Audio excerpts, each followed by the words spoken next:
¿Necesitas comunicar? ¿Buscas un espacio de expresión? Conéctate con tu audiencia a través de nosotros, Radio Núcleo 180. Somos un espacio de comunicación abierta e integral para nuestros comunicadores, oyentes, proveedores y colaboradores.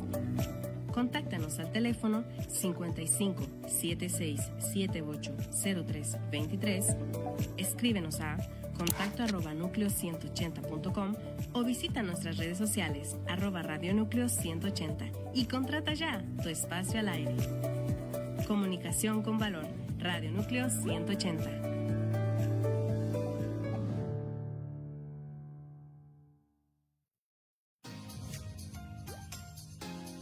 Desde Andalucía, saludos a Radio Núcleo 180. ¡Olé! Saudações do Brasil para a Rádio Núcleo 180. Uzbekistan'dan Radio Núcleo 180'ya Kata Salama etamiz. From California, hello and greetings to Radio Núcleo 180.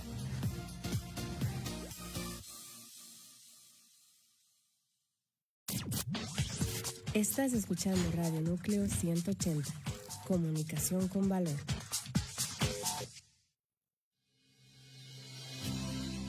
Sean todos bienvenidos a este programa. Con paz en armonía. Un espacio de apoyo emocional y acompañamiento espiritual con la pastora Irene Medina. Aquí, en Radio Núcleo 180. Comenzamos.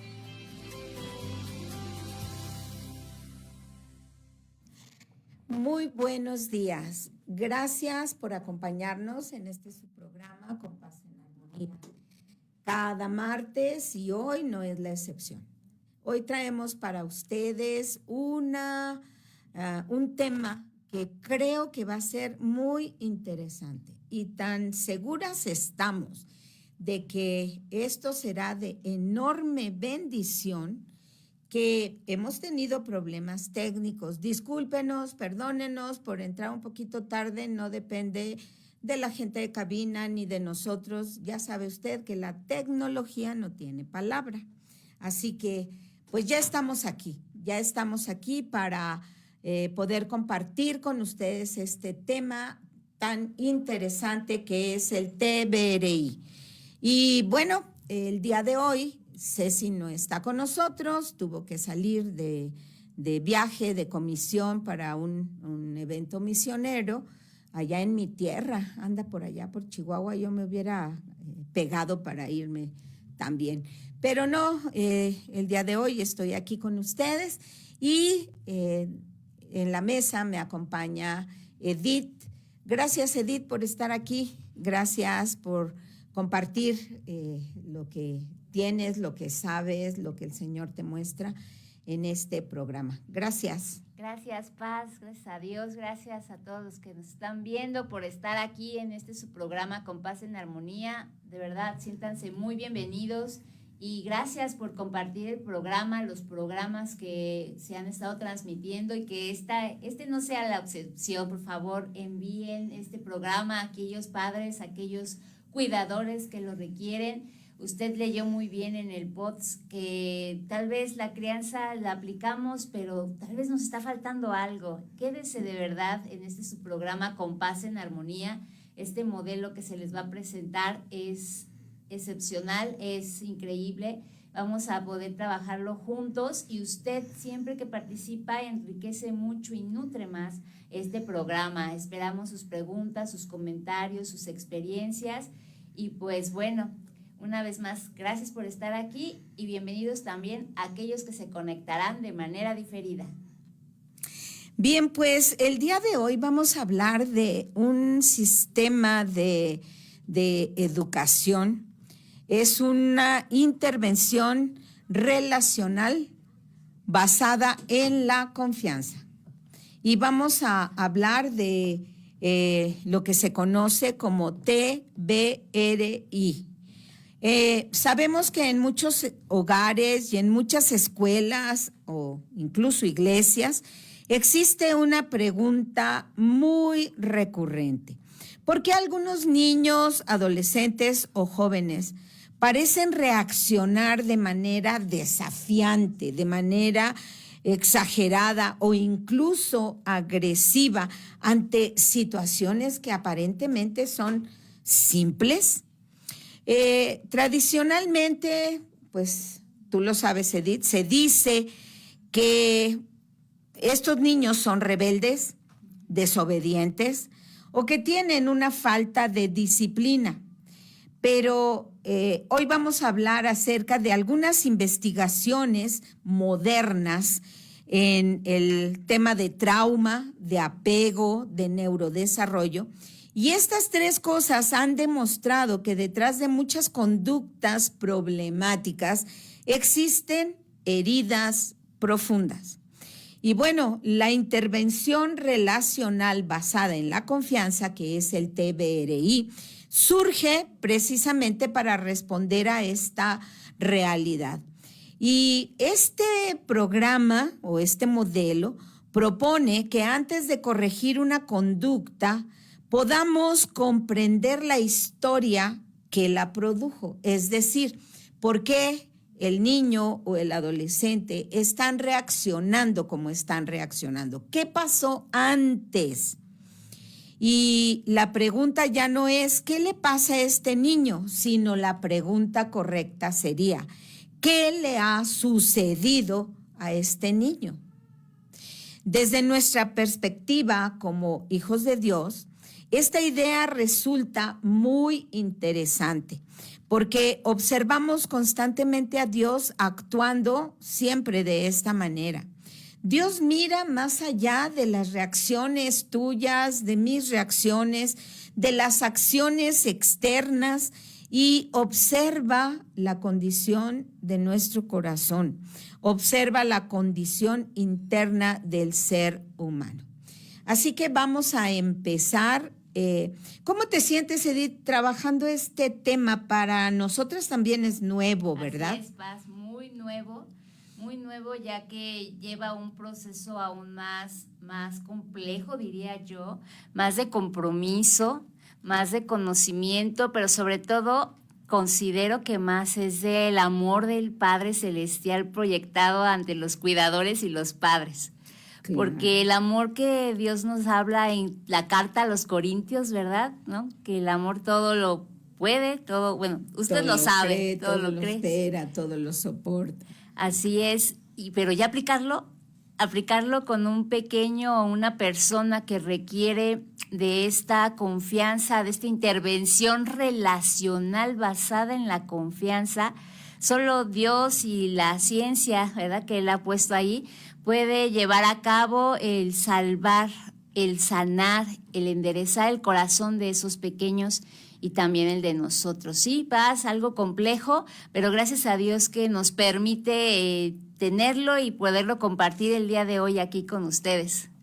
Bien, pues vamos a empezar con este nuevo modelo que es TBRI. Está por sus siglas en inglés. Ahí viene verdad basada en una intervención relacional. Eso es lo que significa. Cuando nosotros hablamos de esto, pues tenemos que saber de dónde viene, quién lo desarrolló, etcétera. Y esta intervención relacional basada en la confianza fue desarrollada por la doctora Karin Purvis, el doctor David Cross y su equipo en la Universidad Cristiana de Texas. Quiere decir que trae un trasfondo cristiano, es una manera de estar un poquito más tranquilos, ¿no? De que no salió de cualquier lado y no viene de cualquier gente. Confiamos en que estas personas han hecho sus investigaciones, etcétera, de alguna manera teniendo el trasfondo cristiano o el trasfondo bíblico. Ahora, este modelo se comenzó a desarrollar más o menos por el año 2000 y estaba enfocado, fíjese usted bien, estaba enfocado para trabajar con niños provenientes de adopciones internacionales. ¿Qué quiere decir eso? Niños que venían de una cultura totalmente diferente a la que tienen o tenían los padres que los adoptaron. También se trabajó mucho en orfanatos, sistemas de acogimiento. Aquí en México, con mucha tristeza lo digo, no tenemos funcionando los sistemas de acogimiento como muchos anhelamos. Hay ministerios aquí en México que trabajan duro, fuerte, picando piedra para que dentro de la cultura mexicana se abra esta posibilidad de acogimiento. ¿Qué es el acogimiento? El acogimiento no es adopción como tal, es recibir a los niños en familia para que tengan un tiempo de relax, de seguridad, de tranquilidad, mientras sus padres solucionan problemas legales. Si los padres están en la cárcel por diferentes situaciones, los niños no van a dar a una institución, sino que hay familias, sobre todo cristianas, familias cristianas que abren sus hogares y dicen, no sabemos cuánto se tardará en solucionar la problemática de los padres de este niño, pero yo con gusto lo recibo por una semana, por un mes, por 3 meses, por 6 meses, por un año.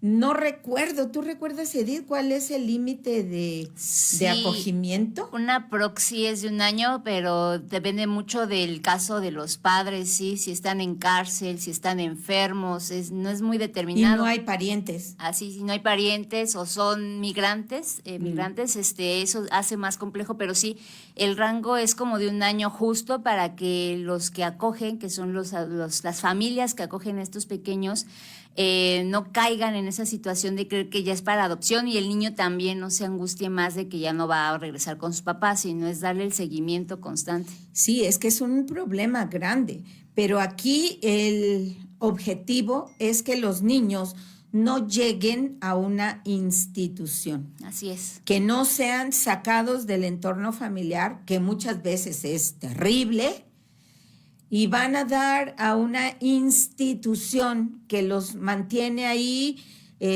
pues por tiempo indefinido, y esos niños tienen o pasan por muchas situaciones, tanto lo que venían experimentando, viviendo de sus propias familias o de su propio entorno familiar, y después llegan a una institución en donde son tratados como un número más, no porque las instituciones sean malas, sino porque no tienen la capacidad de dar un acogimiento que sea amoroso, relacional, personal. No pueden. Sí, solo se cubren, las necesidades básicas a lo mucho, ¿no? El techo, el alimento en general, hasta ahí, ¿no? Pero ya la convivencia, el detalle en específico con cada uno de ellos para trabajar la situación emocional, la situación que viven por la distancia con sus padres o la situación que los padres están viviendo también, porque reitero, ya sea que estén en cárcel, que estén enfermos o que algún acontecimiento haya sucedido, un niño para que lo comprenda en ese proceso sí o sí es un trauma. Incluso cuando hay desastres naturales, hay niños que se ven en esta situación también. Pierden a los padres o no los encuentran, sí, o se extravían. Sí, son cosas muy intensas, muy fuertes.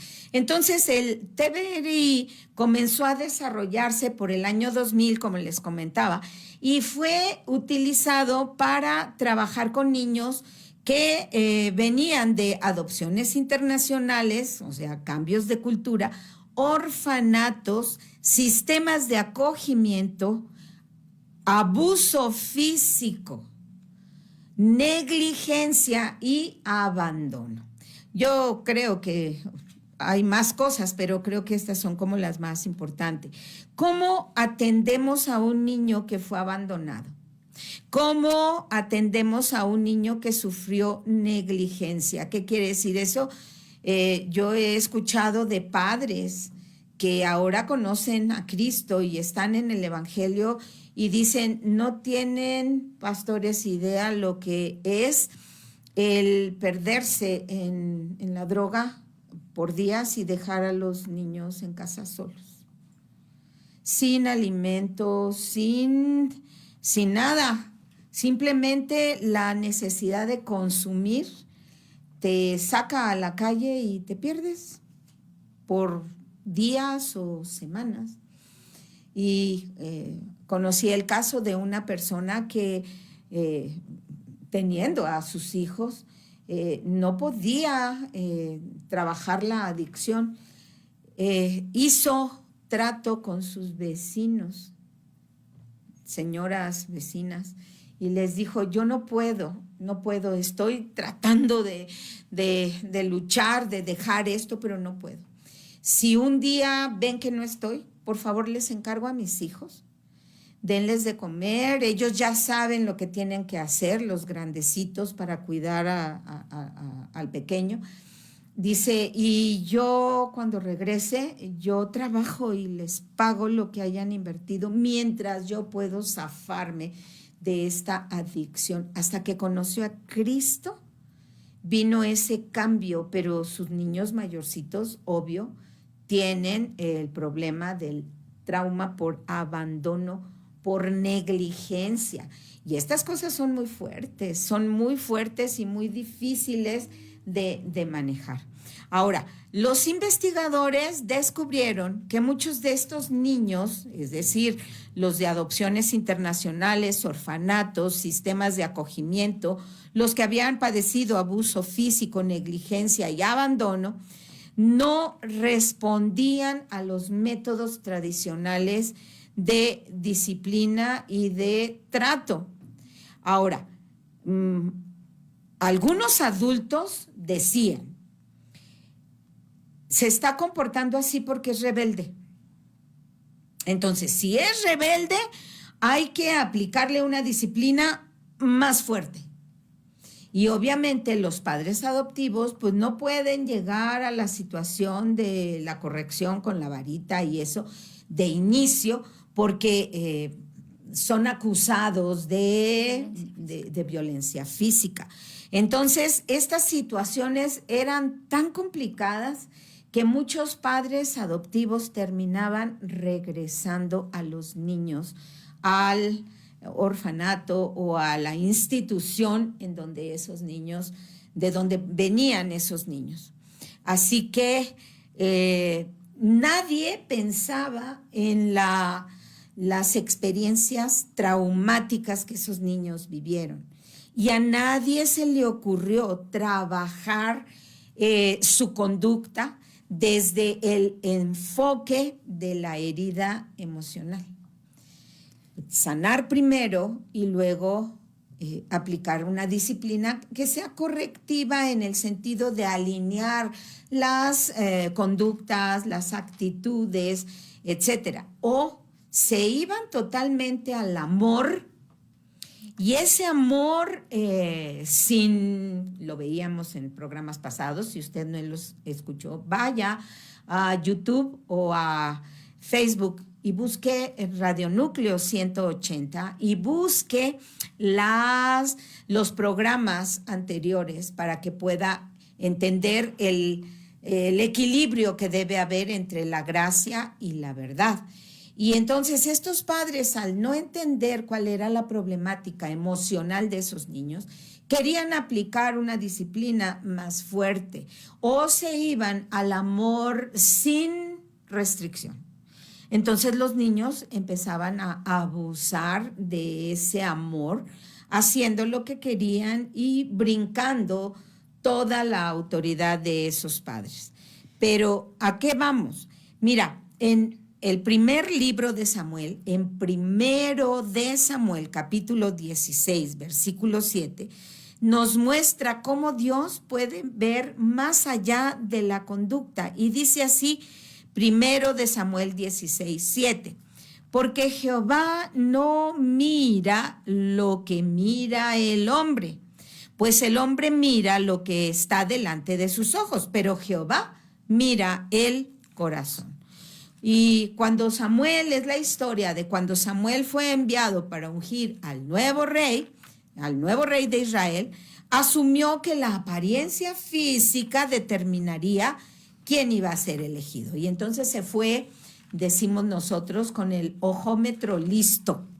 Y llega, y yo me imagino la escena, no quiere decir que así sea, pero yo me imagino que Isaí saca a todos sus hijos, los forma y pues va viendo las habilidades y la apariencia de cada uno de ellos, presumiéndole al profeta Samuel, diciéndole, mira, este es guapo, este es fuerte, este es alto, este tiene una musculatura para la guerra. Y yo creo que más o menos así fue. La Biblia es muy concreta en ese punto, pero dice que cuando Samuel tenía ya la idea de a quién elegir, Dios le habla. ¿A ti alguna vez Dios te ha hablado? Yo creo que sí, porque Dios nos habla. Y le dijo, las apariencias externas no revelan la realidad del corazón. Así que no te vayas por lo que ves. No, tu ojómetro no sirve.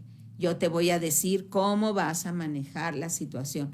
Y entonces cuando Samuel se da cuenta que ninguno de los allí presentes era el elegido, le pregunta, ¿tienes otro hijo por ahí? ¿Hay otro? Y Isaí se queda confundido y le dice, sí, tengo uno, pero es un chamaco. Este chamaco anda ya, lo mandamos a los mandados, decimos allá en mi tierra, ¿no? Órale, váyase por esto, váyase por aquello, porque es el chiquillo. Le dice, está en el campo y él cuida las ovejas. Pues tráiganlo. No sé dónde andaba David, ni cuánto tiempo se tardaron en buscarlo y en traerlo. Y cuando llega, yo me lo imagino un adolescente así medio desgarbado. Así.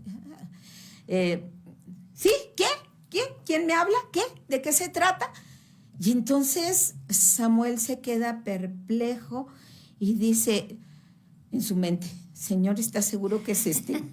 Es un chamaco, Señor, es un chamaquillo. Algunos estudiosos bíblicos dicen que más o menos tendría entre 15 y 17 años. Entonces, si usted tiene un hijo, un nieto de esa edad, imagínese así al rey David. En ese tiempo, pues no era más que un pastorcito de ovejas, y la sorpresa para él, para su padre, para sus hermanos, para toda la familia, incluso para el mismo Samuel, fue mayúscula.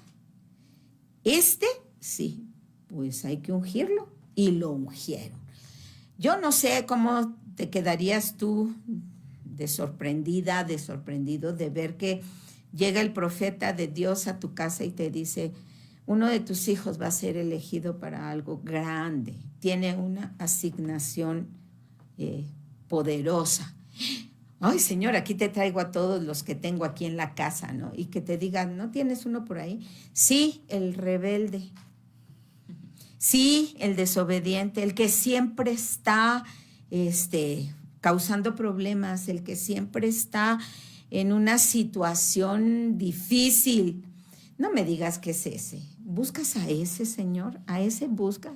Mira, este es el obediente, este es el que hace todo bien, este es el perfecto, ¿Buscas a ese?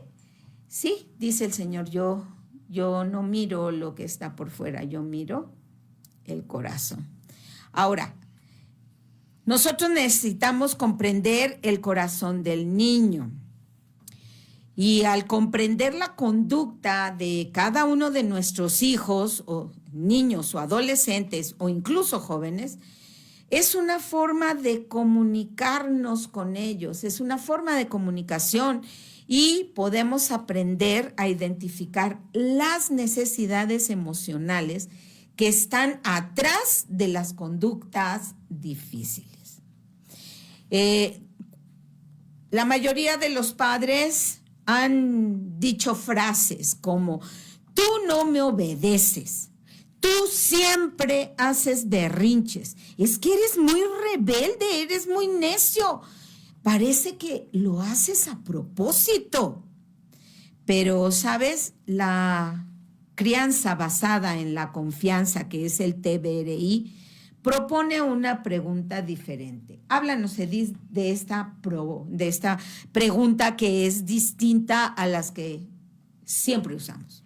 Claro que sí, las otras son afirmaciones que pareciera establecer el carácter, la identidad de la persona, pero al hacerla ya una pregunta nos la hacemos a nosotros mismos para poder tener esa respuesta. Y esta es: ¿qué está intentando comunicar mi hijo con esta conducta? La voy a volver a repetir, porque está haciendo énfasis en algo muy específico. ¿Qué está intentando comunicar mi hijo con esta conducta? Parece muy claro que nuestros hijos no son la conducta, eso no los define como las frases anteriores, sino ¿qué es lo que me está diciendo?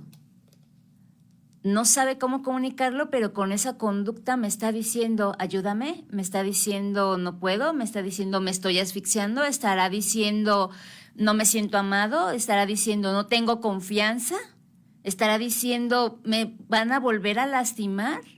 ¿Qué está diciendo, comunicando mi hijo con esa conducta? Y al dar esta pregunta pueden venir este sinfín de respuestas. Y vemos que la conducta es como la luz de advertencia del tablero de un automóvil cuando se le va a acabar la gasolina. Eso sí lo vemos porque está ahí en rojo, ¿verdad? Y parpadea. Y parpadea. Y decimos, no, la primera gasolina que se me cruce, porque si no aquí me quedo con el carro. Ajá. Sabemos que va a venir una consecuencia, ¿verdad? Fuerte. Si no actuamos ante ese parpadeo. Lo mismo pasa con los pequeños en este sentido, o con los adolescentes. La luz no es el problema, estará de acuerdo conmigo. La luz indica que existe un problema más profundo. De igual forma, la agresividad, los berrinches, la desobediencia, el aislamiento, el escapismo, bueno, la gritería, ¿no? El pataleo, ¿no? Porque hay niños que no dicen nada, pero la conducta es muy manifiesta, con gritos, con trompeteras, ¿no? Que, ¿no? Aventarte patadas, robar, esconder la comida bajo la cama. Me estaba acordando de cuando fuimos a Back to Back y hablaban de casos de este estilo, ¿no? Que los padres decían, pero si yo le doy de comer, ¿por qué esconde la comida debajo de la cama? ¿Por qué la roba de noche y resulta que está debajo de su cama?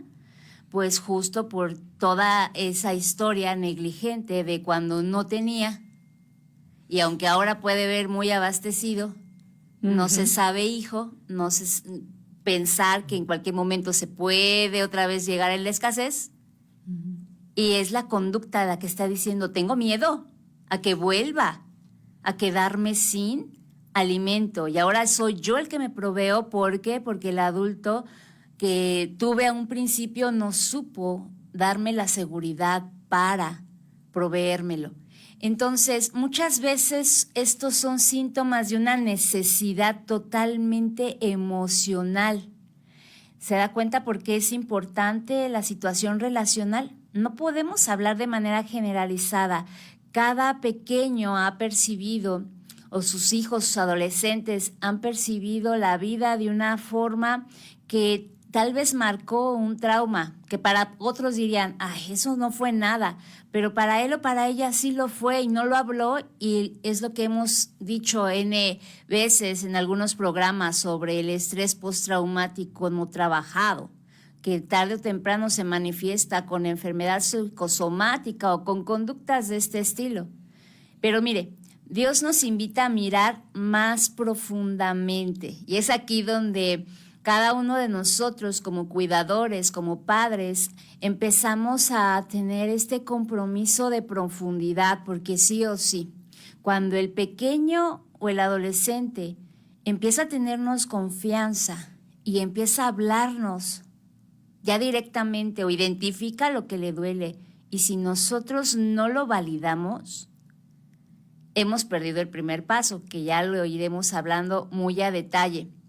Mire, la conducta es visible, la herida suele estar oculta.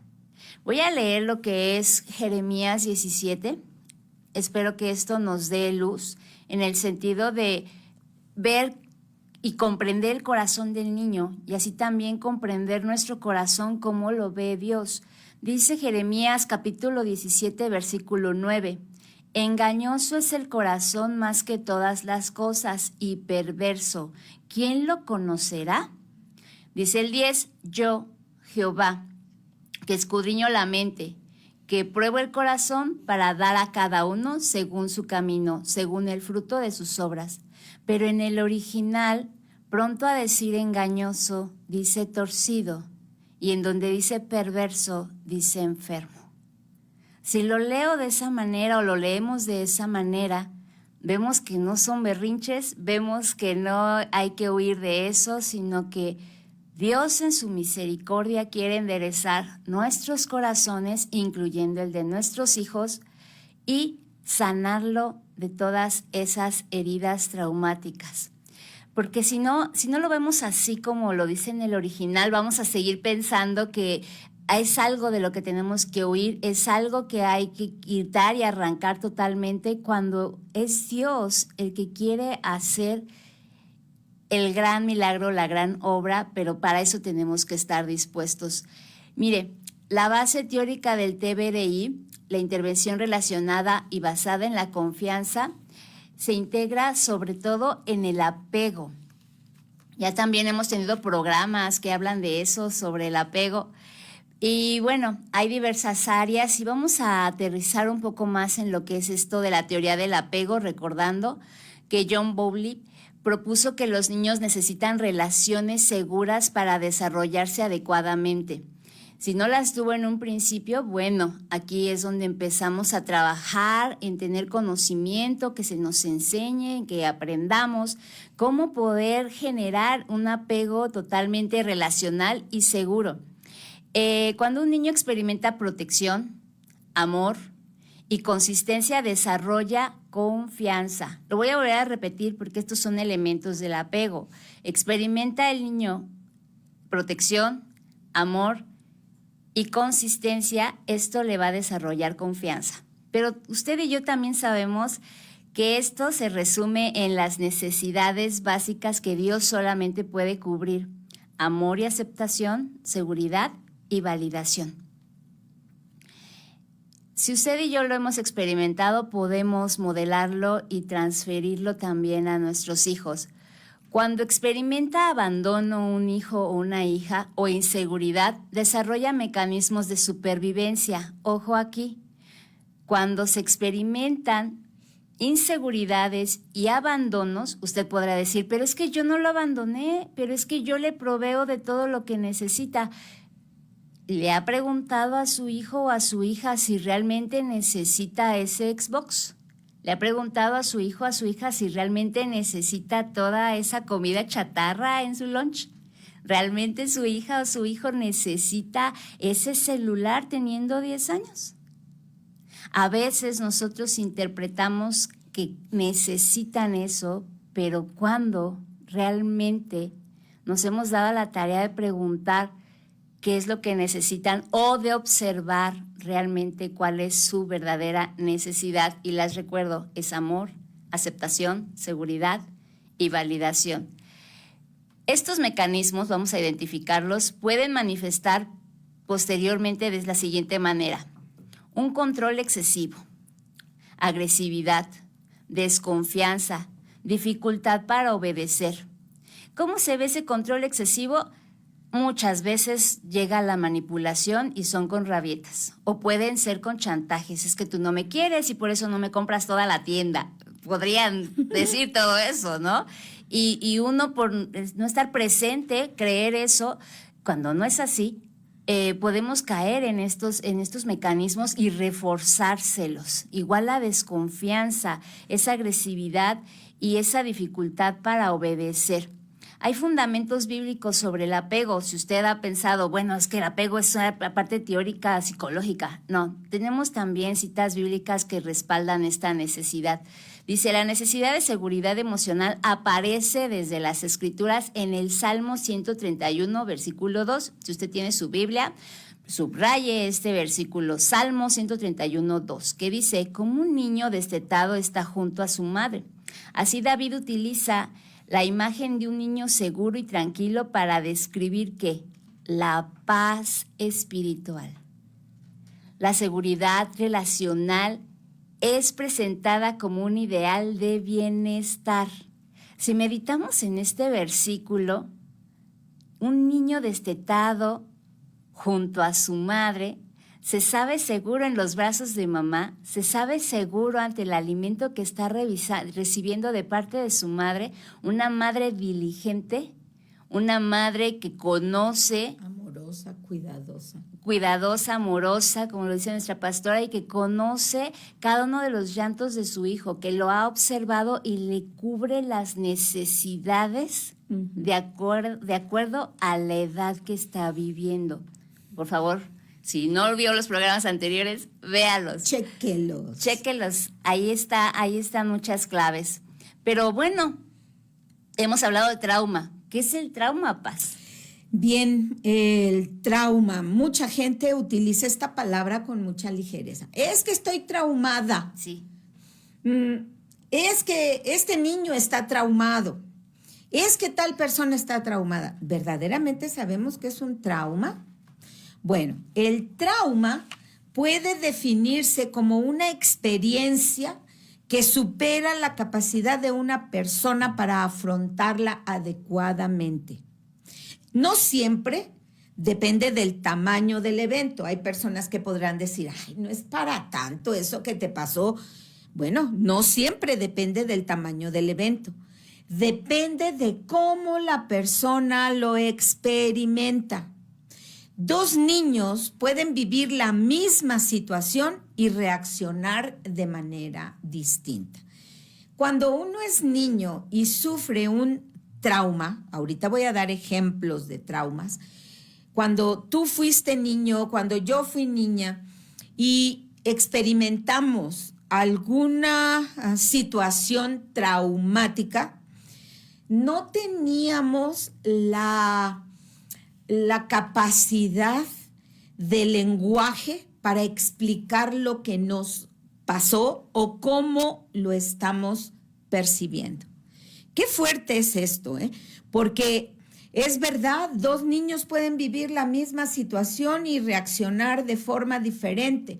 Sí, pero cuando uno es niño, uno no tiene los elementos para poder externar ni lo que sucedió, ni tampoco cómo se sintió.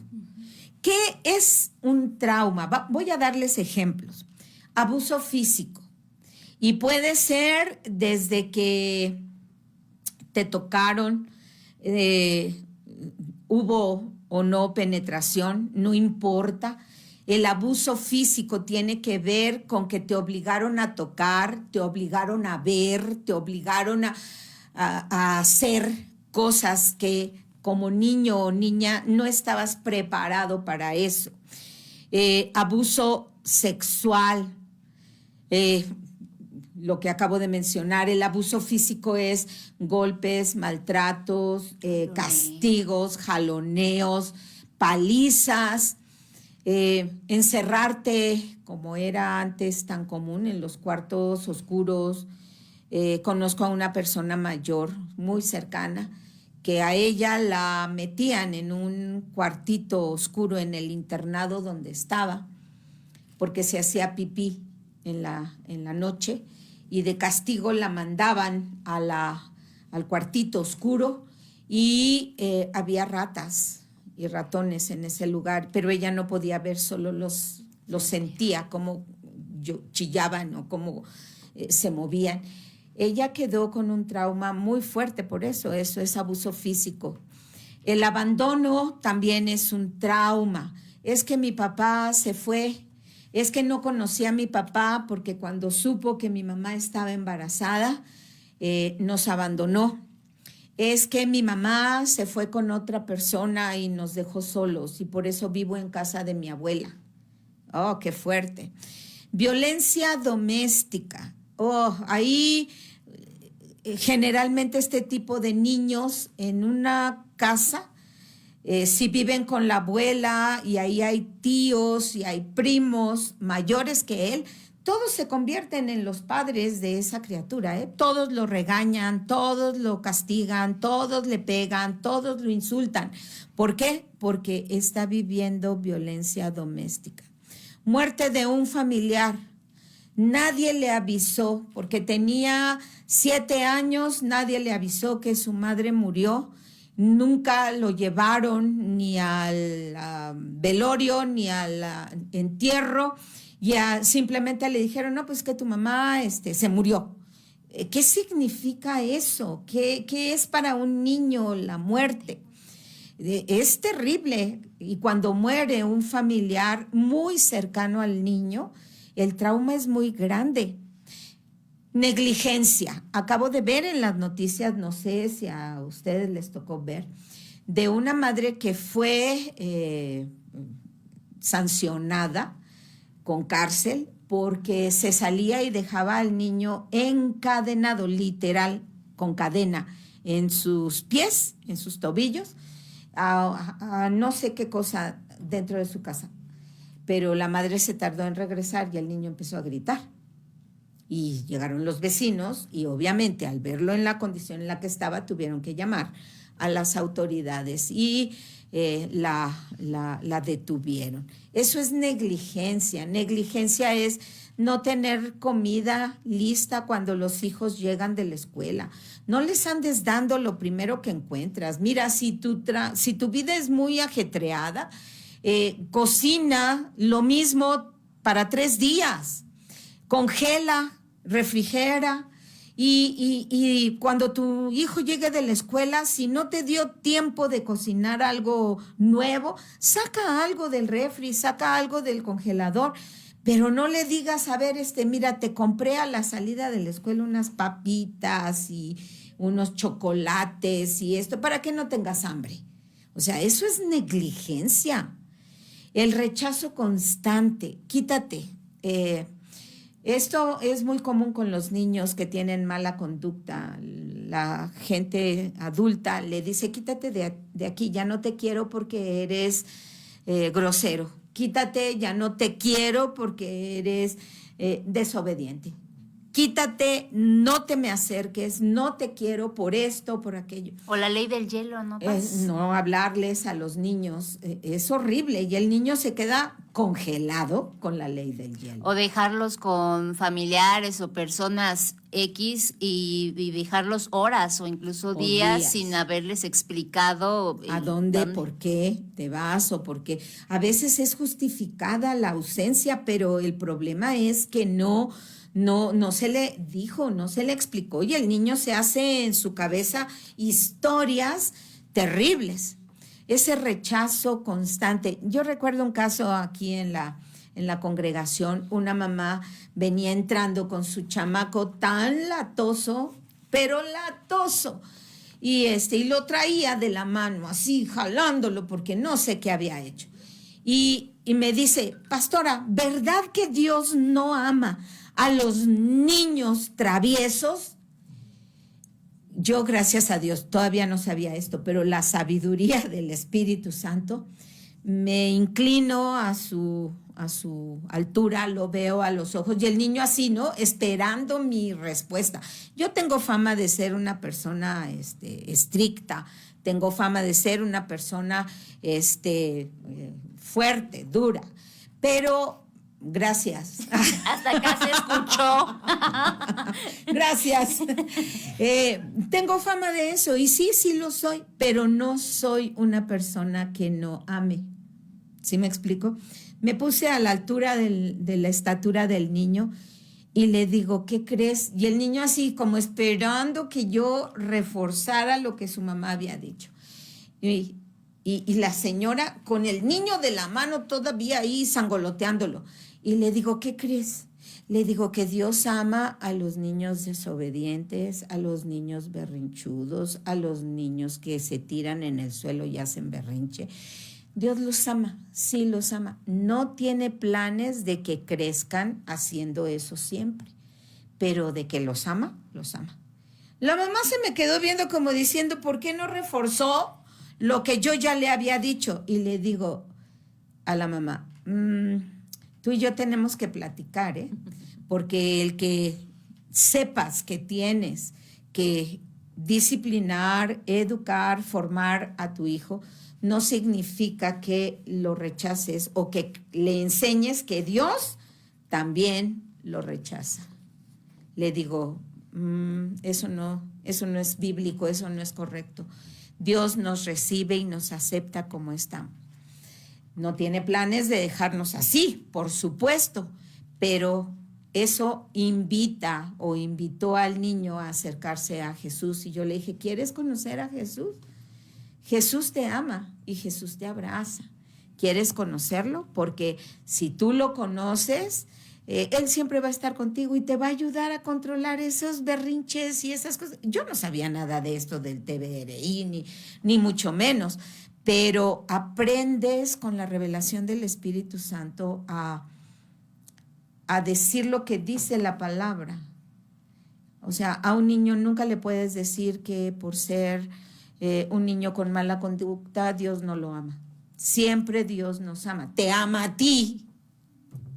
Me ama a mí, que no lo ame a él o que no ame a tu niña, a tu niño. ¿Sí estamos entendiendo? No humilles, porque la humillación continua también produce trauma.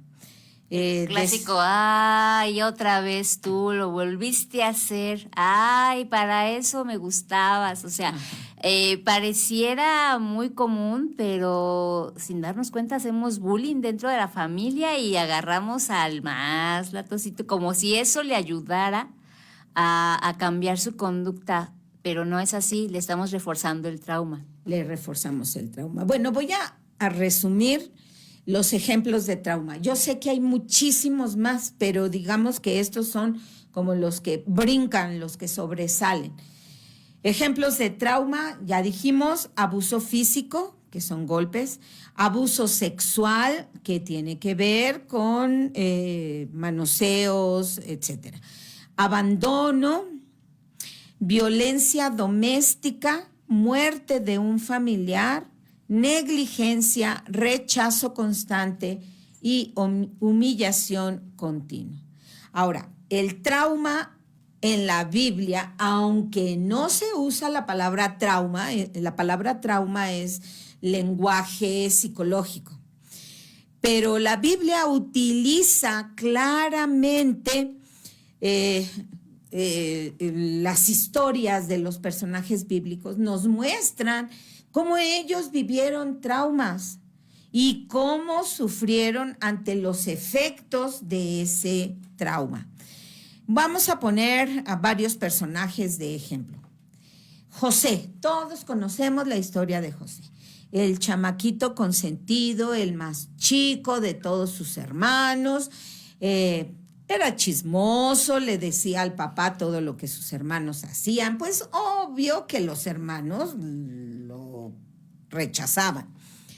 Le regala el papá una túnica de colores, cuando en esa época eso era lo más caro que pudiera existir, porque no había suficientes cosas de las cuales sacar los colores. Nosotros ahora tenemos muchas cosas, pero váyase usted a los pueblos. Allá utilizan la chinchilla, utilizan ciertas flores, ciertas plantas machacadas y trabajadas de cierta forma, y de ahí sacan colores para teñir telas.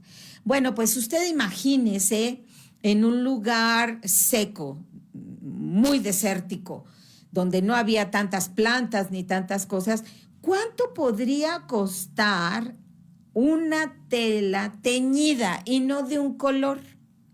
De varios colores. Era haberle dado la herencia casi en vida al chamaco. Obvio, los hermanos se pusieron intensos y por eso lo rechazaron y lo traicionaron. ¿Qué pasó? Lo vendieron. Lo querían matar. Fíjense hasta dónde llegaba el odio, el coraje contra el hermanito, que lo quisieron matar. Hombres ya adultos queriendo matar a un adolescente. Afortunadamente el mayor dijo, no, a ver, espérense, o sea, no podemos matarlo. No nos la acabamos con nuestro padre si se entera y con Dios. Pero bueno, vamos a sacarle provecho, vamos a venderlo. Lo vendieron a esa caravana que llegó a Egipto y luego ahí lo compró una persona importante, lo llevó a su casa.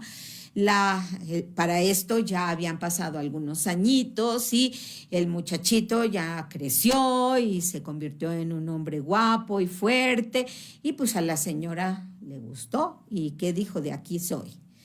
Quiere acercarse a él y él dice, no, perdóneme, pero no, usted está casada, usted es la esposa de mi amo y yo no puedo hacer esto. La señora se enojó tanto que lo acusó de intentar pasarse con ella, lo meten a la cárcel. Te vas dando cuenta, una cosa tras otra, una cosa tras otra.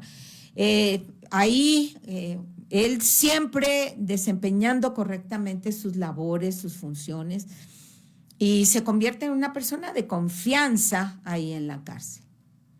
Prácticamente el carcelero le dejaba encargada la cárcel y se iba de vacaciones.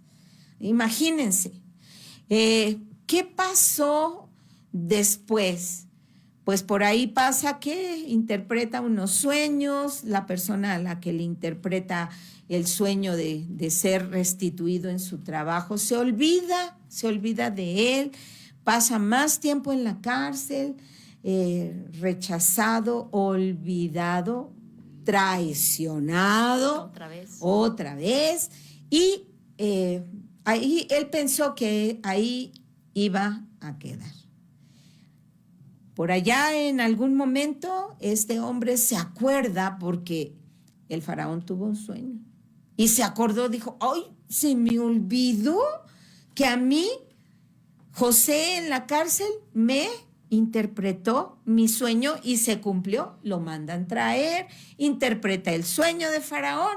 Y bueno, ya todos conocemos que se convierte en el segundo de Faraón, etcétera, etcétera, etcétera. Pero ¿a qué vamos?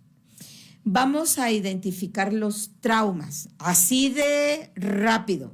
Si usted nos está viendo o escuchando, díganos, ¿cuáles serían los traumas que vivió José?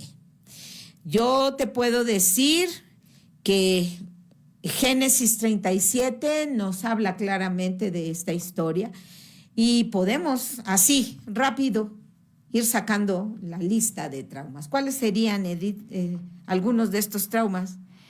Ese rechazo, ¿cómo lo vemos reforzado? Uh-huh. Primeramente con sus hermanos. Ajá.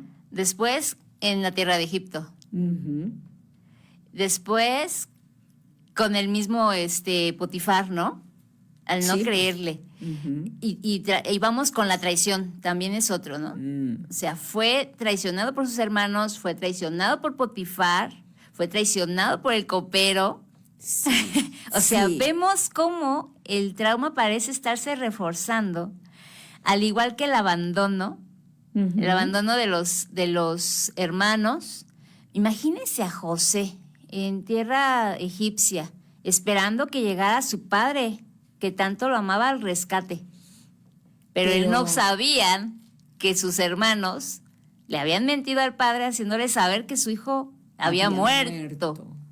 Entonces, y la túnica linda de colores la mancharon de sangre y la rasgaron y le dijeron, unas fieras se mataron a tu hijo y se lo comieron. ¿sí? Y aquí está la prueba. Pobre padre, ya anciano. Ha de haber sido un dolor espantoso, ha de haber sido un dolor terrible. Pero eso no lo sabía José. Imagínense las dudas en su corazón y en su mente. Me abandonó mi papá, no que me quería tanto, hasta una túnica me regaló. Me imagino que pudo haber pensado eso en la cuestión de abandono, ¿no? Uh-huh. Y después de que se esforzó al dar un buen trabajo a Potifar, lo abandonó también, no le hizo justicia, ¿no? Prefirió a la esposa. Y luego, en buena onda, le interpreta el sueño al copero. Y el copero dijo, sí, yo te recomiendo. Y, oh, sorpresa, pasaron años y nada de eso. Ahorita que usted estaba narrando, podía ver como una y otra vez el trauma se estaba, al parecer, reforzando. Cierto. Y la esclavitud era física, pero creo que en su alma él muy bien sabía que era libre. Porque ante estos reforzamientos aparentes, vemos que estas experiencias que para usted y para mí pueden ser hoy consideradas como un alto trauma, si lo vemos a la luz del Evangelio, Dios acompañó siempre a José en su proceso de restauración. Porque ahí hay muy marcado, ¿no? Y Dios estaba con él. Cierto. Esa parte de Dios estaba con José es la medicina para cualquier tipo de trauma. Pero bueno, todavía no vamos a ver las soluciones. Ahorita estamos en los ejemplos de personajes bíblicos que sufrieron traumas. Aquí ya nos están contestando, Paz. Ah, perfecto.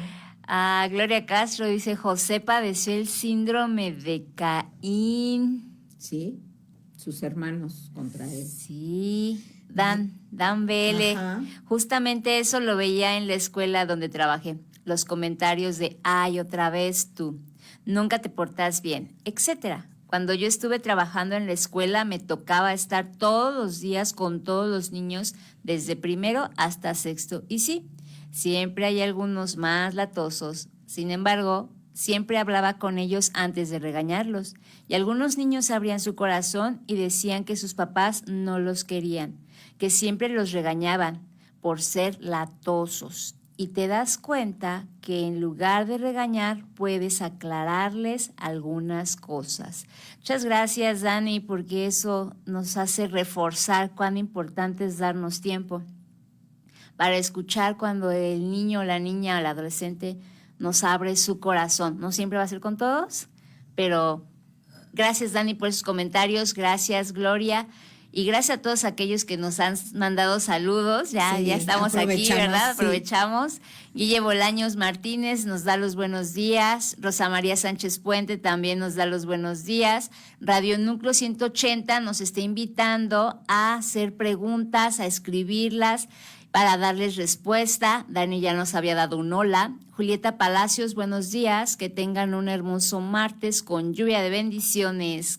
Ay, sí, porque las lluvias de acá inundan todas las calles. Sí, hay que verlo así como Julie, de bendiciones. De bendiciones. Contigo en oración, mi amada pastora, hermana Ceci y Edith, con todos en cabina. Gina Galindo lo está viendo. Ceci nos escribió, bienvenidos, les vemos desde Ciudad Juárez. Gracias a Dios, desde allá nos miran. Lupita Rangel también nos manda saludos. Pili Olmos a Radio Núcleo le manda saludos. Irma, Dios les dé un excelente día a todos en este momento, en paz, con armonía, que así sea. Mireya Silva también nos manda saludos y esos son los que puedo ver hasta aquí. No sé Lili, CM Lili está viendo también el video. No sé, ¿mencionaste a Gloria? Gloria Castro, José sí. Padeció el síndrome de Caín. Exacto, ok. Perfecto. Bueno, pues vamos a continuar. Tenemos otro personaje que queremos compartir con ustedes, David. Ay, vamos a hablar de David. Mencionábamos al principio que pues a la hora que llega Samuel a la casa de Isaí a elegir, a ungir al nuevo rey, pues todos se adjudicaban, sus hermanos, todos se adjudicaban el privilegio para ser ungidos como reyes de Israel. Pero Samuel escucha la voz de Dios que le dice: no te dejes llevar por lo que ves afuera. Yo no miro lo de afuera, yo miro el corazón. Hasta el mismo Samuel seguramente se ha de ver quedado perplejo, Señor, y entonces si no es ni uno de estos, ni el guapo, ni el alto, ni el fuerte, ni el inteligente, entonces ¿quién es? Y mandan llamar a David de allá del campo donde andaba cuidando a las ovejas. No sé si estaba cerquita o lejos, pero no fue de quedarse ahí parados y vamos a esperar que llegue David. No, yo creo que tardaron en encontrarlo, tardaron en traerlo. Y yo creo que David llegó perplejo también, diciendo: ¿quién me habla? ¿Quién me...? Pues que el profeta Samuel viene a buscarte. ¿Y yo qué hice? Llega y le ungen como rey. Qué fuerte situación, porque no creo que a sus hermanos les haya caído de muy buena forma el haber sido rechazados y que David se hubiera quedado. Dicen algunos estudiosos, y lo voy a comentar porque no estoy segura y he leído e investigado un poco. Dicen que David sí era hijo de Isaí, pero de una mujer diferente a la madre de los otros hermanos. Por eso los hermanos lo rechazaban tanto, porque no era hijo de padre y madre, sino de otra mujer. Y esto lo sacan a colación los estudiosos bíblicos cuando David dice: en pecado me concibió mi madre, que pudo haber sido una situación, digamos, fuera del orden de matrimonio o una situación de adulterio. O sea, ni siquiera concubina. Puede ser que no, o sea, no lo sabemos. Si fuese una concubina o si fuese la mujer que vivió con su padre al morir la otra mujer, o al mismo tiempo, no se ponen de acuerdo. Pero lo saco a colación porque David lo menciona, dice: en pecado me concibió mi madre. Él traía un trauma en ese punto. En el punto de decir: o sea, yo no tengo los mismos derechos que mis hermanos, porque no soy hijo legítimo de una relación legítima. Otra de las cosas interesantes es que si usted lee con detenimiento cuando el incidente de David y Goliat, resulta que el padre manda a David a dejarle lonche a los hermanos. Les dice: llévales a tus hermanos comida. Porque déjeme decirle que en aquella época cada familia tenía que alimentar y sostener a los soldados. No había una manera de que el gobierno alimentara al ejército. Cada familia enviaba comida para esos soldados. Y cuando David llega, todos conocemos el momento en donde los hermanos le dicen: ¿a qué vienes? Eres un chismoso, metiche, morboso. ¿A qué vienes? Pues es que les vengo a traer la comida. No, tú viniste a checar a ver cómo estaba todo, porque eres un metiche. Eres un chamaco morboso. Porque él les pregunta: oigan, ¿qué está pasando? ¿Por qué los filisteos se burlan de los ejércitos de Jehová? ¿Cómo lo permiten? ¿Cómo lo aguantan? Ellos no entendieron lo que David les estaba diciendo. Ellos vieron a un chamaquito venir de morboso a ver los pleitos, a ver la guerra, a ver cómo los ejércitos se movían y qué es lo que hacían. En ese entonces ya sabían que él había sido ungido rey, también Ya. hay la envidia manifestada, claro, ¿no? Claro.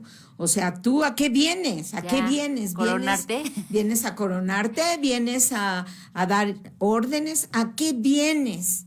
Y lo maltratan, porque era el chico. Ahí vemos el trauma del rechazo. Y vemos cómo David en los Salmos, Lo que decía es el Salmo 51:5. Salmo 51:5, en pecado. Sí, dice, he aquí en maldad he sido formado y en pecado me concibió mi madre. Ese es el salmo en donde los estudiosos toman la información para decir que no viene de la misma madre de los hermanos de David, no viene de la misma madre. Mismo padre, pero diferente madre. Eso es lo que dicen. Yo no sé si usted se queda con la duda o lo investiga y nos aclara. Ojalá usted pueda encontrar mayor información, o cuando lleguemos al cielo le preguntamos a David, oye, ¿qué onda? ¿Por qué escribiste el Salmo 51, qué? ¿4? ¿7? 5. 51:5. A ver, ¿qué querías decir con eso? Pero bueno, ese es otro punto. Los salmos de David, y me encantan los salmos de David, porque David expresa con toda transparencia y con toda honestidad las emociones que estaban dentro de su corazón. Sus salmos reflejan miedo cuando habla de ser perseguido por sus enemigos, de ser perseguidos por el rey Saúl, que pues nomás no quería soltar la corona. El rey loco, se le conoce en la Biblia como el rey loco, el hombre que era atormentado por un espíritu inmundo y que quería matar a David. Varias veces le lanzó su lanza experimentada, porque Saúl era una persona experimentada para la guerra. No le aventó el bastón, le aventó la lanza con la intención de matarlo, de atravesarlo o de clavarlo en la pared. Por eso sus salmos expresan miedo, expresan ansiedad, expresan su angustia y los sentimientos de abandono. Tenemos un versículo que es muy ad hoc para esto. El Salmo 56:3 dice, en el día que temo, Señor, yo en ti confío.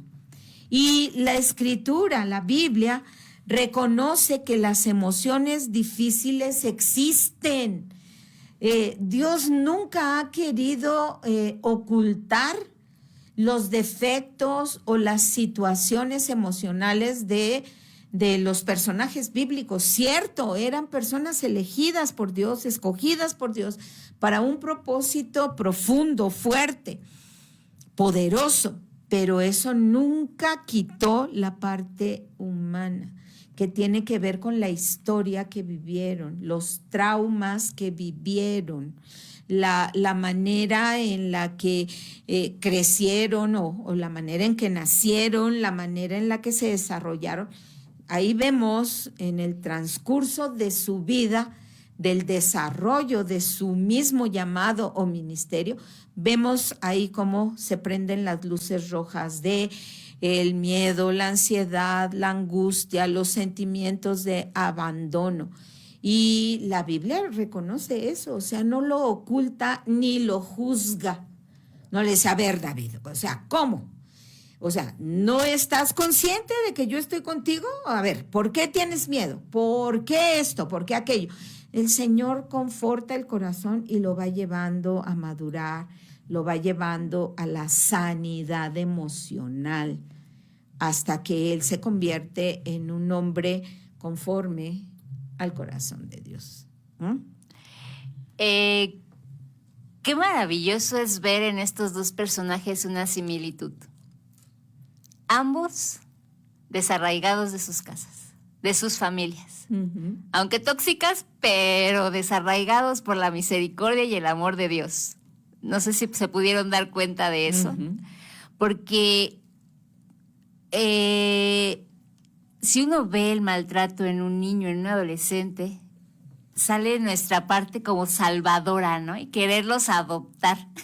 Sí. Pero no es lo mismo vivir con ellos, y sobre todo no es lo más conveniente cuando no se hace de la manera que Dios quisiera, ¿no? Pero vemos aquí cómo Dios los adopta a ambos y se manifiesta a sus vidas mostrando su paternidad, su cuidado y su favor, su misericordia y su gracia para con ambos.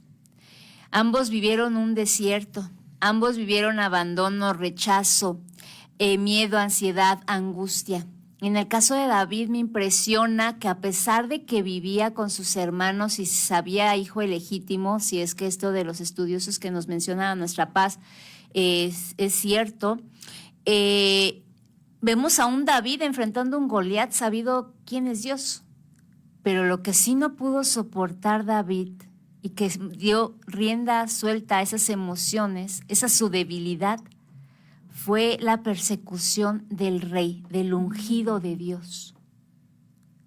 Sí. O sea, él no podía saber por qué. En muchas de las ocasiones dijo, ¿pero yo qué te hice? O sea, ¿qué le hice al rey para que me persiga así? Pues nada más me ungieron en lugar suyo, pero yo no lo pedí. Así es, ¿no? O sea, yo no te hice nada, pero me persigues, ¿no? Imagínense qué dolor tan grande. Obviamente el miedo tenía una razón, la ansiedad y la angustia, pero él siguió confiando en Dios. Y eso le dio oportunidad de generar tantos salmos donde expresaba todos estos miedos, ansiedades y angustias y volver a la confianza de quién era Dios, de cuántas veces no lo salvó y cuántas veces le dio al parecer la oportunidad, ¿verdad?, de aniquilar al ungido, pero no. David conocía a su Padre Celestial. Qué fuerte, sí, definitivamente. De hecho, al estudiar la Biblia, encontramos salmos que a nuestro parecer son salmos muy fuera de lo que dice la Biblia. Dice, no odio, oh Jehová, a los que te aborrecen. Dice, los odio y los aborrezco con todas las fuerzas de mi alma. Y tú dices, ¡ay! Está hablando David de odiar a alguien. Sí, esos se llaman salmos imprecatorios. Y son los salmos en donde David saca toda la fuerza de sus emociones, diciéndole a Dios, estos ya me tienen harto, ya estoy fastidiado de que estén fastidiándome la vida. Ya no los tolero, no los soporto, los odio. Ojalá, bueno, que en ese tiempo no existía la palabra ojalá, viniera casi un rayo y los partiera. No los tolero, no los soporto. Destrúyelos, Señor. Levántate y que sean esparcidos tus enemigos. ¿Qué le está diciendo a Dios? Haz algo. O sea, Señor, reacciona. Ya no es posible tolerarlos. Pero esos salmos están ahí para mostrarnos que nuestras emociones son válidas. Que una persona que dice, no, yo no debo de sentir esto. Yo no debo de pensar esto. Yo no debo de...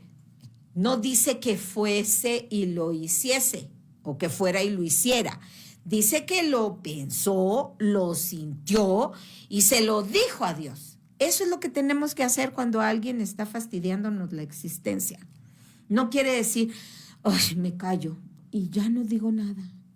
Voy a conservar yo, voy a poner el ejemplo de la paz. Sí, pero por dentro estás que explotas y cualquier detallito hace que salga, se vuele la tapa de la olla de los frijoles, de la olla express y toda la cocina quedó sucia.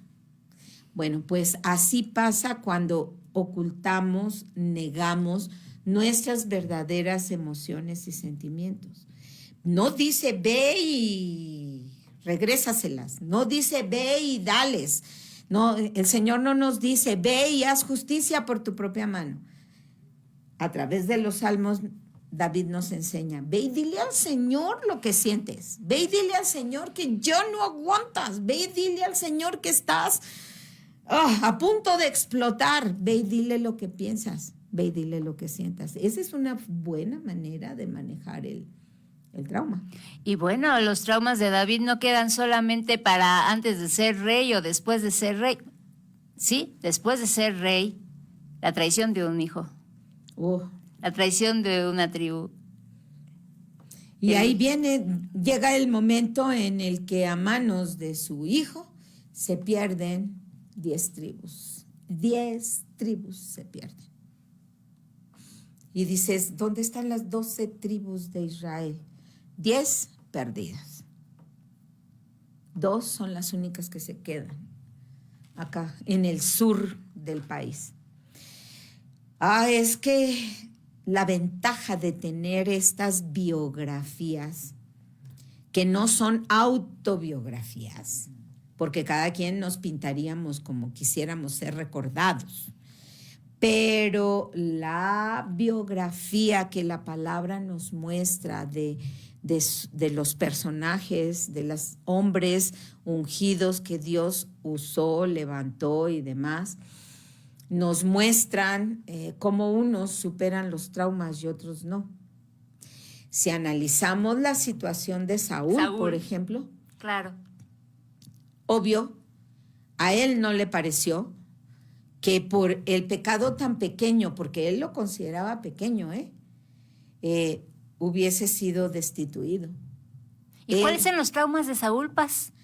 Pues los traumas de Saúl son que él pensaba que era, por ser ungido, podía brincarse la autoridad del profeta Samuel.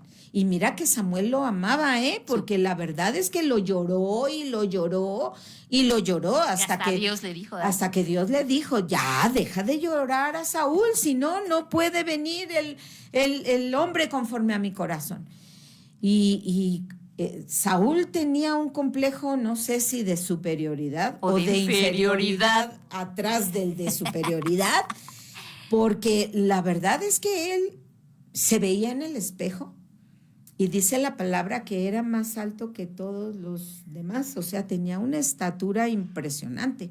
Como les dije, él era un hombre preparado para la guerra, o sea, era fuerte, musculoso, y por eso... ¿Ponía seguramente? Claro, o sea, tú lo veías y la gente se sentía chiquita junto a él. Por eso cuando viene Samuel y le dice, locamente has hecho, ¿cómo se te ocurrió conservarle la vida al rey enemigo y quedarte con lo mejor de todo lo que él tenía si el Señor te dijo, destruye todo? No te quedes con nada. Yo no sé si era su complejo de inferioridad, su necesidad de aprobación por parte del pueblo, porque él dice, no lo hice porque el pueblo me pidió que no lo hiciera. Y yo casi como rey me debo a mis súbditos. Por eso hice lo que el pueblo me sugirió, me brinqué tus indicaciones, pero no porque yo sea una persona mala, sino porque el pueblo me dijo. Y Samuel, con todo el dolor de su corazón, le dice, locamente has hecho. Y le dice que como pecado de adivinación es la desobediencia y como pecado de, no recuerdo bien qué, creo que sí es adivinación, es la rebeldía. Así que una persona rebelde está en el mismo nivel que una persona que practica cosas oscuras. Así que cuidado, una persona rebelde está al mismo nivel que un adivino. Qué fuerte. Entonces, ahí le dice, me duele mucho decírtelo, pero tú has sido desechado. y el Señor se ha buscado un hombre conforme a su corazón. ¿Qué vemos ahí? El rechazo, pero rechazo justificado por parte de Dios. Dios le dice, me da mucha pena y sí, te vas a quedar traumado por el rechazo, pero tú te lo buscaste. Entonces encontramos los traumas de Saúl muy intensos. El rechazo lo lleva a odiar a David. Lo odiaba tanto que quiso matarlo varias veces, pero Dios no le dio oportunidad. Y de hecho, el espíritu inmundo que lo atormentaba solo salía de él cuando David tocaba el arpa. Solamente la alabanza y la adoración echan fuera demonios, así que manténgase adorando y alabando, porque si por ahí anda algún chamuco rondándolo, se tiene que ir frente a un corazón adorador, frente a un corazón que alaba a Dios. Sí, hay traumas también en Saúl. La cita Paz, que Adelante. es primero de Samuel, capítulo 15, versículo 23, porque como pecado de adivinación es la rebelión y como ídolos e idolatría la obstinación. Por tanto, tú desechaste la palabra de Jehová, él también te ha desechado para que no seas rey. Wow, o sea, ¿te imaginas él que se sentía tan fuerte, tan guapo, tan importante, tan capaz de desempeñar la función de rey, y que llegue un viejito, porque Samuel ya era anciano, de hecho por eso se tardó en llegar, no caminaba tan rápido, y Saúl se desesperó y dijo, este viejito no llega. ¿Cuántas personas desprecian a sus autoridades espirituales en la iglesia por diferentes situaciones? Ay, ¿qué me va a enseñar este señor? Ay, si yo tengo carrera universitaria y esta persona solamente llegó a la prepa. Ay, ¿qué me va a enseñar? Si ya está viejo, si ya no pertenece a las nuevas generaciones, ¿qué me va a decir? Ay. Y así como Saúl despreció a Samuel, hay mucha gente que desprecia a sus autoridades. Pero ahí dice, vuélvelo a repetir, como pecado de adivinación. Porque como pecado de adivinación es la rebelión y como ídolos e idolatría la obstinación. O sea, una persona obstinada es como un idólatra que adora ídolos. ¡Qué fuerte! Entonces, pues ahí vemos los traumas también de Saúl, pero él no quiso salir de ellos. No se refugió en Dios, sino en su propia idea, pensamiento. Mucha gente pregunta y dice, es que Dios es injusto. ¿Por qué a David le perdonó adulterio y asesinato? Y a Saúl, nomás por dejar vivo al rey y quedarse con las mejores ovejas y las mejores cosas de oro y de telas, lo desechó. ¿Por qué? Ay, se los voy a dejar de tarea para la próxima. Es una muy buena forma de entender cómo hace Dios las cosas o por qué las hace. Si alguien tiene la respuesta, por favor, escríbanos o guárdesela para el próximo martes. Si el Señor no viene antes, estaremos tocando este tema. Y creo que hablando de los traumas, tenemos otro personaje, pero también su historia es tan interesante que no nos va a dar tiempo cómo vamos a manejarlo. Bueno, la próxima semana vemos este ejemplo para no tener que cortarlo a la mitad. Podemos leer a Dani que nos da un ejemplo. Podemos ir viendo las lecturas. Dice Dani BL, en particular, igual había un niño ruso de sexto que se había venido a México cuando el conflicto empezó en su país. Eso me lo contó él, pero todos sus compañeros lo molestaban, aún enfrente de mí, y en una clase los regañé. Y con lo que me dijeron me di cuenta que con una buena intención se podía dañar. Ellos dijeron, es que nos cae mal porque todos los maestros lo tratan mejor solo por ser de otro país. Y yo les dije que yo los trataba a todos por igual, que para mí todos eran importantes y por lo menos en mi clase dejaron de molestarlo. No me imagino lo difícil que fue para ese niño tener que salir de su país y retomar su vida en un lugar donde apenas y entendía el idioma. Todas las personas migrantes, todos los que van de un país a otro deben tener acompañamiento. Nosotros con los misioneros que recibimos y los misioneros que enviamos, debemos darles ese acompañamiento. ¿Por qué? Porque es traumático. Podrás decir, bueno, si me voy a España, pues hablan el mismo idioma. No es cierto, no hablan el mismo idioma. No es lo mismo el castellano que el español. No lo tenemos mal hablado. Y aparte de eso, hay provincias en España en donde no entiendes, pero absolutamente nada. Me estaba contando mi yerno que, bueno, él habla español porque hizo misiones en Chile.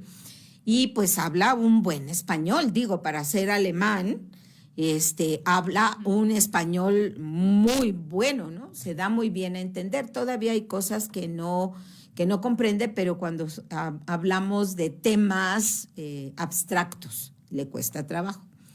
Y dice que un día va a un viaje misionero de Alemania a el sur de España. Y pues la gente del sur de España habla raro para nosotros. O sea, es muy diferente su forma de hablar. Y me dio mucha risa porque dice, me acerqué a un hombre, para preguntarle algo.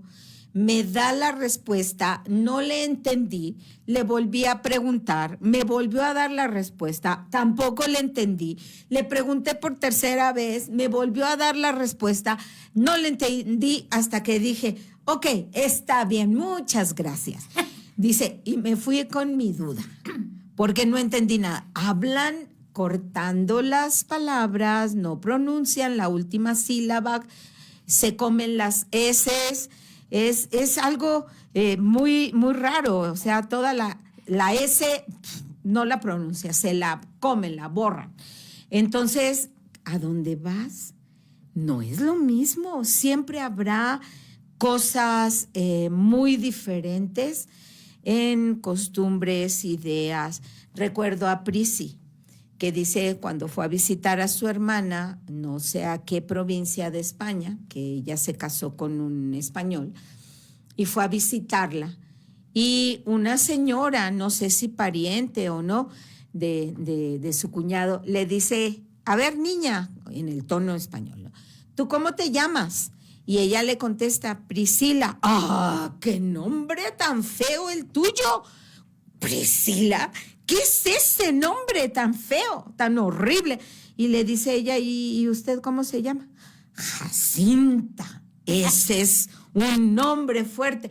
Y yo digo, bueno, pues allá sí, pero aquí no. Y Priscila aquí es un nombre bonito, pero allá no. Entonces, ¿qué quiere decir eso? Que no funciona igual. No funcionan igual las ideas, la forma de ver la vida, la alimentación, la vestimenta, etcétera, ¿no? Entonces, hay que tener acompañamiento con la gente que migra o la gente que va a vivir a otro lado o la gente que va o llega de otro lado. En el caso, por ejemplo, de mi yerno, él está recibiendo acompañamiento de cuidado integral al misionero porque él está entrando a una nueva cultura. Al sumergirse en una nueva cultura hay muchas cosas que le chocan en su cabeza. ¿Por qué dicen eso? ¿Por qué hacen eso? ¿Por qué comen eso? ¿Por qué? ¿Por qué? No es que sea raro. Las cosas que se hacen aquí simplemente son diferentes. Pero la verdad yo lo veo muy dispuesto a sumergirse en la cultura, a aprender, a comer. Mi esposo lo ha llevado a comer las cosas más impresionantes que yo no como. Yo no las como. Pero él, dice mi hija, si a él le doy un taco de piedritas con salsa, me va a decir, un poquito duras, pero muy ricas. Tenemos que acompañar. ¿Te acuerdas, Edith, que tuvimos un colegio para extranjeros aquí en Vida Nueva durante la temporada en la que llegaron muchos venezolanos? Sí, claro que sí. Esa fue una experiencia muy bonita para la iglesia porque llegaron a esta zona muchos migrantes que venían en las caravanas para rumbo a Estados Unidos. Y sus niños no iban a la escuela, porque algunos ni papeles tienen, ni siquiera acta de nacimiento tienen los niños. ¿Con qué los inscriben en una escuela? No hay forma. Entonces, no iban a acabar el ciclo tampoco. Tampoco. Entonces, el pastor reunió a personas, mujeres que tienen experiencia en la docencia, algunas jubiladas, otras que han tenido acercamientos a la enseñanza, a la docencia, y se montó un lugar adecuado para recibir a los niños, me parece que era desde los 5 a los 13 años, para enseñarles cuando menos a leer y escribir, para enseñarles cuando menos a sumar y a restar, enseñarles cuando menos lo que es el concepto de una escuela, de una maestra. No tenían nada de eso. Y fue muy lindo esa temporada, duró bastante tiempo en la que se les enseñó y conforme les iban llamando, se fueron yendo, algunos llorando, etcétera, pero es algo interesante esto de las culturas. Pero bueno, nos menciona producción que por la falla que tuvimos, que no tiene nada que ver con nosotros, fue algo fuera de nuestras manos, lejos de nuestras manos. Ya no pudimos empezar a tiempo. Por favor, si algún día pasa alguna cosa de estas, usted no diga, ay, no va a haber programa. Siempre va a haber programa. Y siempre les vamos a notificar. Tenemos problemas técnicos o vamos a tener que repetir un programa cuando no haya forma de transmitirlo, etcétera. Lo que queremos es que tú no te quedes sin la oportunidad de aprender o de recibir lo que Dios tiene para ti. Vamos a ver la próxima semana el ejemplo de Elías y vamos a ver qué es lo que le pasó a Elías antes de brincar a los pilares del TBRI. Pero comparte el programa para que tengas la oportunidad de decirle a otros lo que estás aprendiendo. Para mí esta nueva escuela de educación me parece un poco más apegada a los principios bíblicos, porque Dios nunca descartó, cuando llegamos a Él, los traumas que traíamos y esas conductas negativas que manejábamos. Él no se asustó y no dijo, no, eres muy difícil, no te puedo recibir porque estás tan mal que yo no aguanto tus ideas o tus reacciones o incluso tus caprichos. Sin embargo, Él nos recibió como veníamos. Y con el paso del tiempo, Él ha ido trabajando con su Espíritu Santo en nuestra vida para formar en nosotros el carácter de Jesús. Así que, pues... ya hay respuesta, Paz, sobre la pregunta de Saúl y David. ¿Cuál fue la diferencia? A ver. ¿Será porque Saúl solo se justificó y David se arrepintió? A manera de pregunta lo coloca Rosa María Sánchez Puente. Y bueno, creo que diremos sí o no la próxima... el próximo programa. Sí, nos regalaron 10 minutos. Vamos a terminar a las 12:40. Nos queda un minuto más. porque pues tuvimos las fallas técnicas, pero esto es algo muy interesante, déjame decirte, Rosa María, yo no te tengo, no me apareces en mis comentarios. Sí, por ahí va, busca las citas para que las tengas listas para la próxima semana y podamos platicar al respecto, a ver si coinciden con la respuesta que les vamos a dar aquí, porque Dios le dio oportunidad a David y a Saúl no. Es injusto, tiene preferidos, hay predilectos, eso lo veremos la próxima semana. Gracias, Edith, muchas gracias. Gracias, Paz. Les mandamos besos, abrazos, bendiciones. Gracias, cabina. Y gracias a todos por seguirnos en su programa con Paz en Armonía. Nos vemos próxima semana, 11 de la mañana, por Radio Núcleo 180. Bye, bye. Dios les bendiga. Gracias por acompañarnos en el programa de hoy. Nos vemos la próxima semana por Radio Núcleo 180.